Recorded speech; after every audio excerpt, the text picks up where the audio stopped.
every single case in the history of mankind, when we use good money, money that's fair and honest, that's fixed in supply, we improve society. Things become stronger, better. Everything is produced with hard value, because now you realize, well, wait a second here. I have this money that's going to last well beyond my lifetime.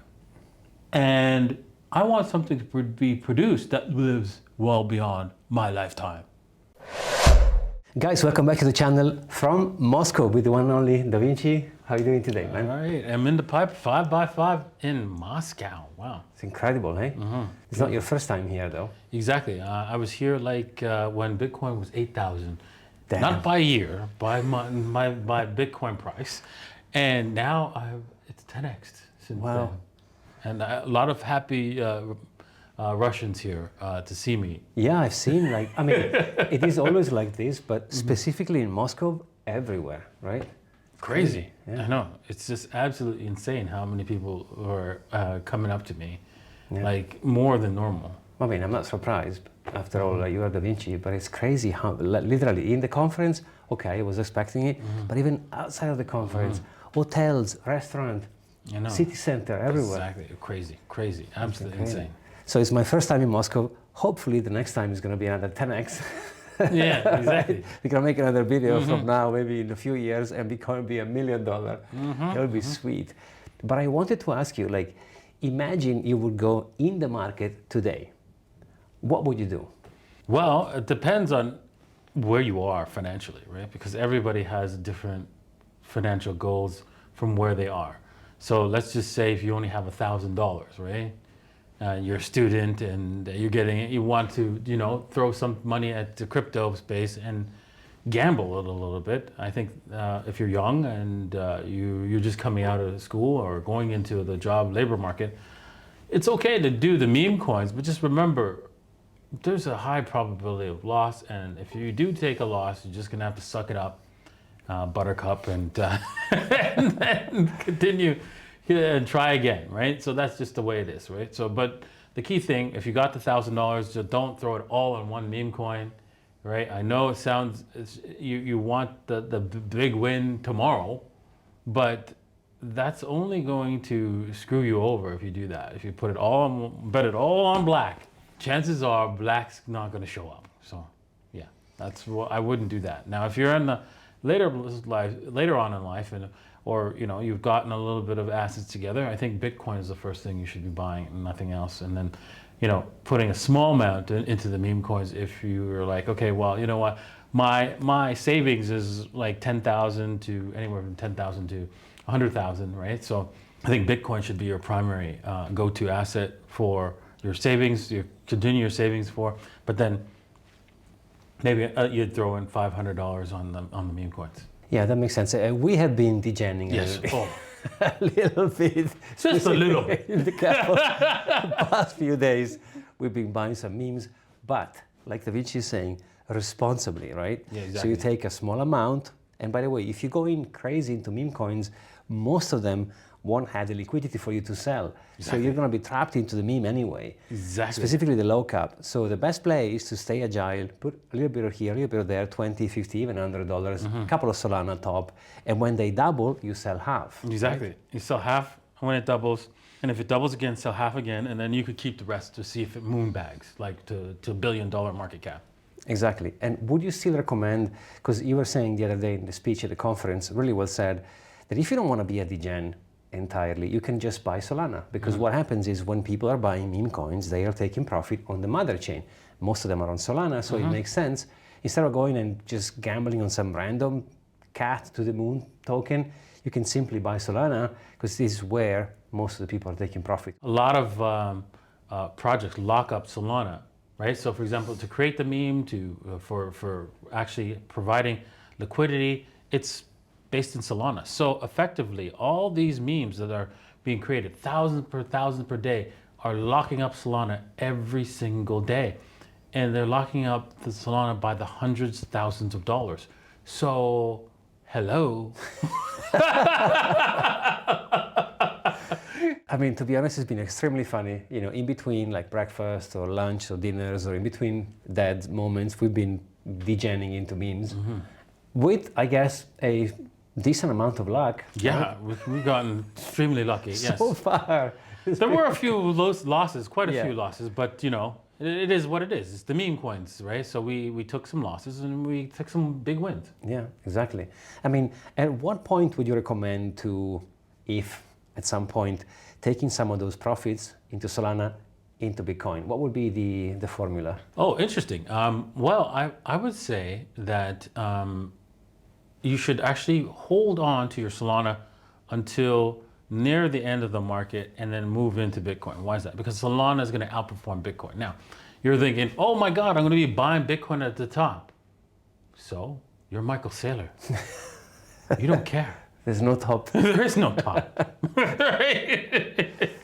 You're buying Bitcoin not for the profits in dollars, for when it's actually profitable in things. And I know that's confusing, right? Because you only price things in the currency that you are using. And that is the problem. You need to start realizing pricing stuff with currency doesn't make any sense. Why? Well, how much does a house cost right now in dollars on average? What's the average price, median price home for America, like, so let's say? Is it like 300,000, 400,000? Yeah, it's 450,000. 450,000, yeah. Does that make any sense to you? Nope. No, it doesn't, because what's the average salary of Exactly. a person in the United States? Do you know? No, but you told me it used to be, back in the days, it used to be a cost of a house was about 3 times Exactly. a year's salary, right? The average salary today is $50,000. Wow. So you see the disconnect, right? So what you need to look at is not how much you're going to buy in dollars really for your house, but how many houses you're going to buy with one Bitcoin, right?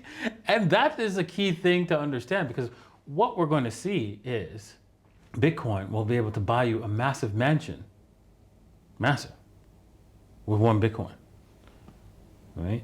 I'm not going to tell you what price that mansion is going to be. I don't care. It doesn't really matter. It's on average a massive mansion. And so effectively somewhere possibly get you 10 to 20 homes, right? Yeah. Regular size home, average size, medium size homes with one Bitcoin. That's the end goal. So don't look at what the price of the home will be or what the price of Bitcoin will be. Look at how much you'll be able to buy. And there will be a day that Bitcoin will go to some stupid price, absolutely stupid price, where it's well beyond one mansion of a home for a home, and for maybe for one Bitcoin. Actually, one Bitcoin equals one mansion. It's going to probably go higher than that, and I think it's going to go to something like, you know, price of an A380. Now that would be ridiculous to stay there, but it might hit that number only because, not because you're getting dollars. Because everybody goes, well, do you know how much an A380 is? It's a $300 million. Yeah, but They're missing the point. you're missing the point. Exactly. The A380 might be $3 billion, right? It might be for $300 billion. Doesn't really matter, right? Because Bitcoin will be able to buy one of them. And the dollar value, the dollars might be worthless, right? Yeah, purchasing power, right? And so the person who's selling the A380 is selling it for Bitcoin because of the differential, because they don't want dollars. They understand that immediately they need to have Bitcoin.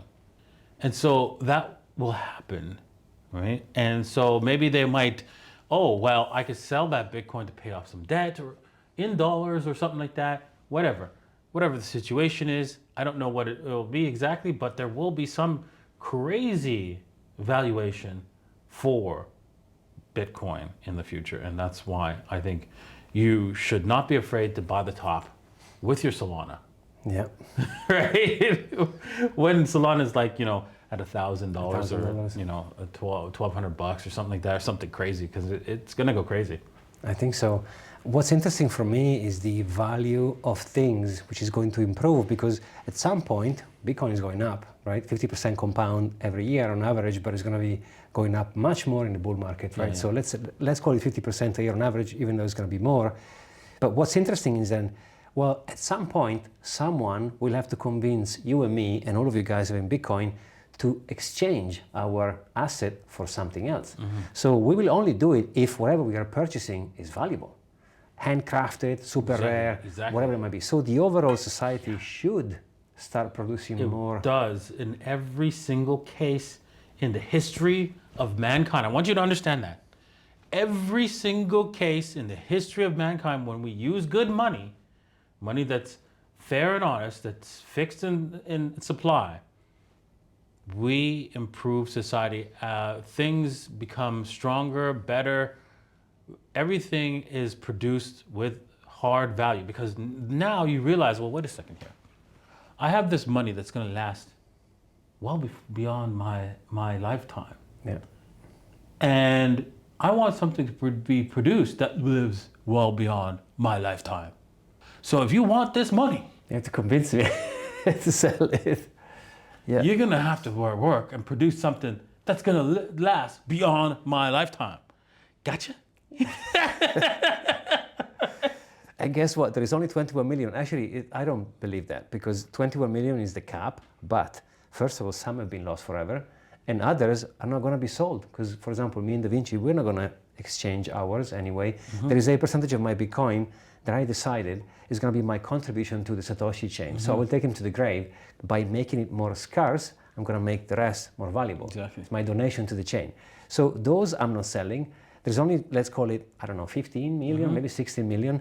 So then, there's a lot of millionaires, multi-million billionaires on the planet. So they won't be able to have one anyway, because Michael Saylor is scooping up most of it. Exactly. So what's going to happen? I mean, soon we will have to start using Satoshis, I think. Yeah, and you know what? Michael Saylor is scooping it up to hold it, not just for, hey, you know what? He wants to buy something in the future for it. He sees a different kind of future. I don't agree with it, but it might happen, and so I don't know. He sees a future where fiat money still continues. You guys still support the fiat floating system of, you can borrow money out of nothing at the banks. And if that happens, then he's never going to have to touch his Bitcoin, because he'll just borrow against it, because the value will go up forever. And so if you guys want to support this fiat floating system forever, he's going to be rich forever, and so is his family, because they'll never have to sell any Bitcoin, right? They'll always be able to just borrow against their Bitcoin, give you some paper money. Yep. Here, go work for me. with this paper. I mean, this is what's happening with real estate, right? That people are borrowing against their homes or the homes they purchase to get more capital to buy more homes or whatever the asset might be. And we were discussing it the other day, I think it was breakfast, and you said there is like 400 trillion real estate, and Bitcoin is just 1.7 trillion. So there is a lot of money that yet has to go in. And if you think $90,000 is a lot for a Bitcoin, well, hold on, because the next decade is going to prove that it's not. Yeah, I really think so. I think the next decade is going to get very interesting. Don't you think? I'm super excited about what's happening in the next few years. And this bull market, in which we are, in deep, I think we have another 6, maybe 8, maybe 12 months. I mean, do you see the bull market coming in at the end of 2025, in the middle of 2025? Yeah, that's an interesting question. Some people think it's just going to be over in February because it started early. Others think it's going to end, at the same time, maybe October 2025, like it normally does. Yeah, it's going to be different this time. It might be ending up, in March or April, or even late in the middle of summer. We don't know. But one way or another, right, we're going to have a massive bull market, and Bitcoin is going to do extremely well. The timing is irrelevant. We're going to have a bull market. All the other assets, crypto assets, are going to do well. And yeah, you can start selling when you see things go a little bit frothy. So what does frothy mean, right? It means that, everybody and their mother is talking about crypto and saying that it's never going to end. It's going up forever, which it is, but it has to correct at some point. Exactly. Yeah. In my mind, I see a couple of potential different scenarios. I think February, April, and October are the most bullish months on average for Bitcoin specifically. So it might be one of these months, but I don't think it matters. Like you were saying, I completely agree.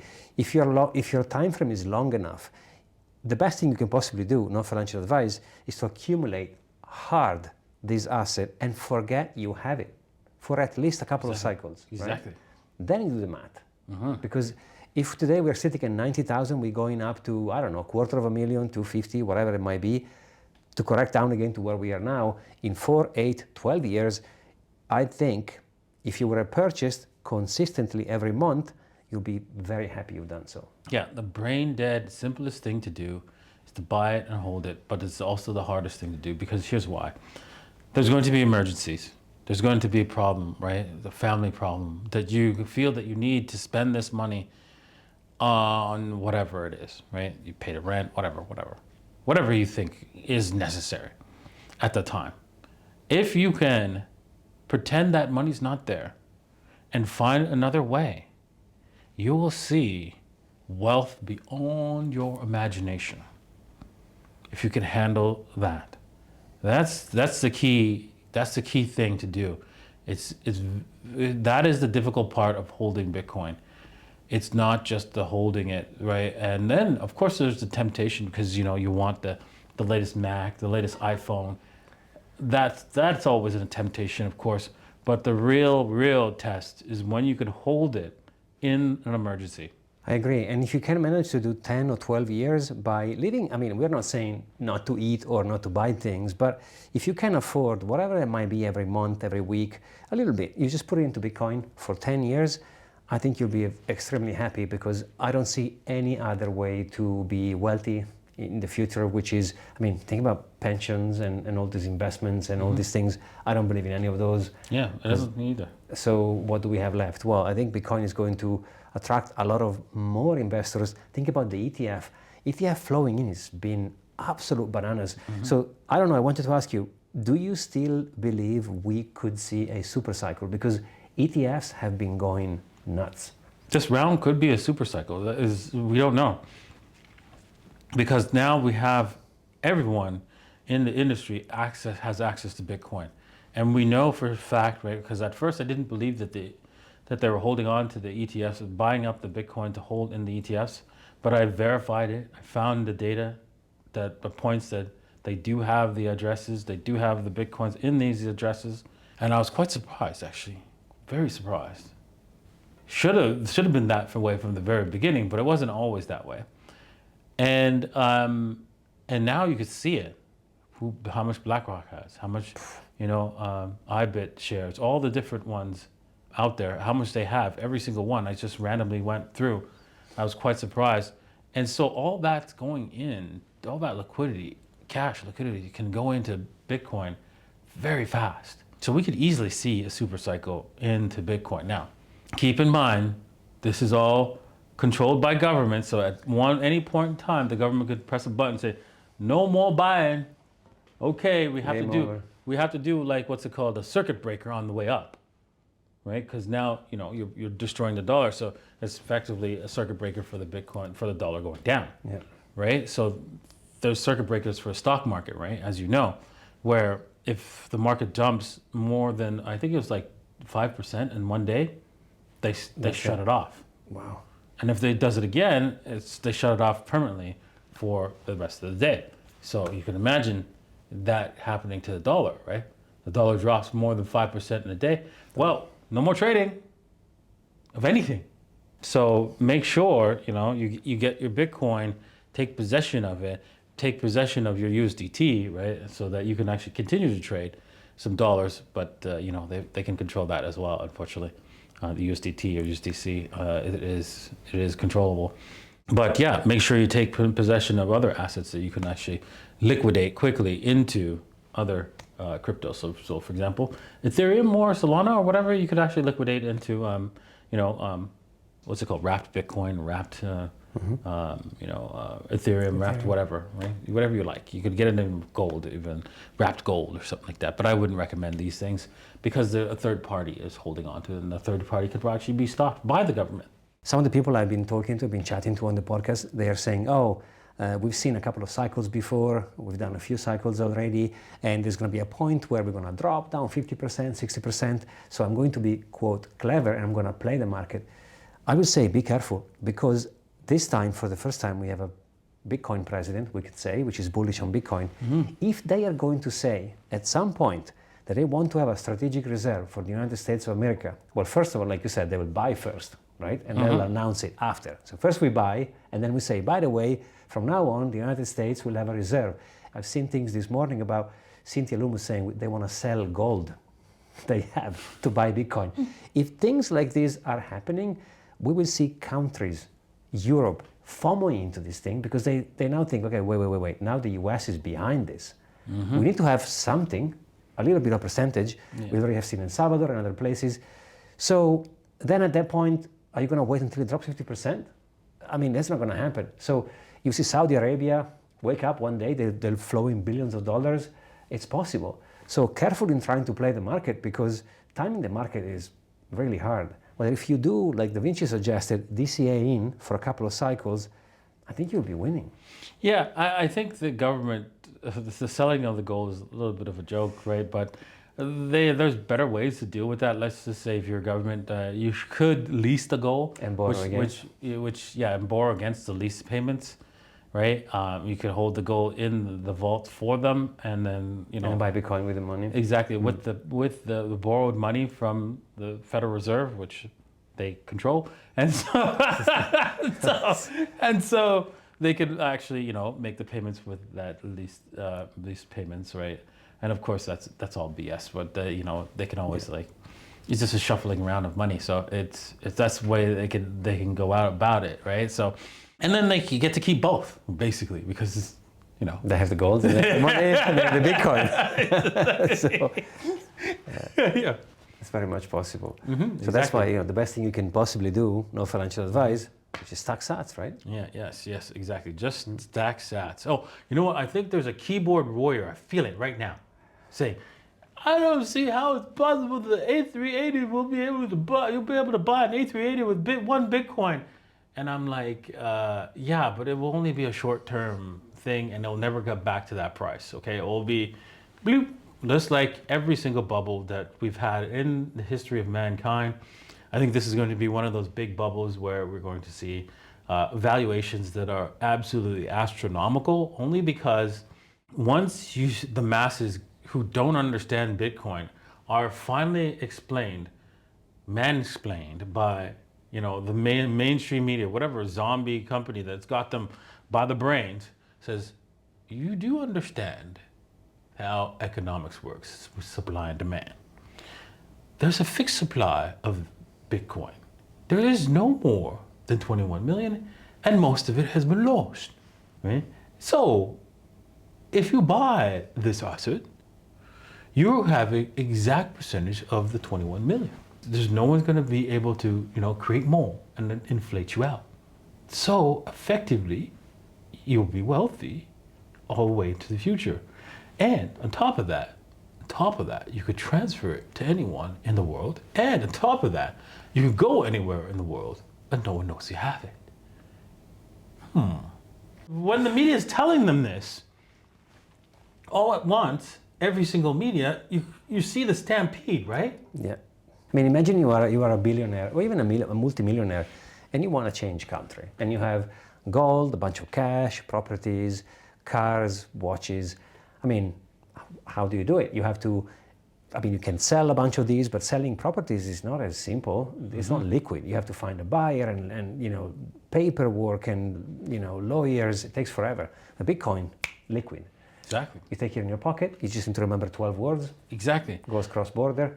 And if you're an American, right, and you want to expatriate because you don't want to pay the taxes, right?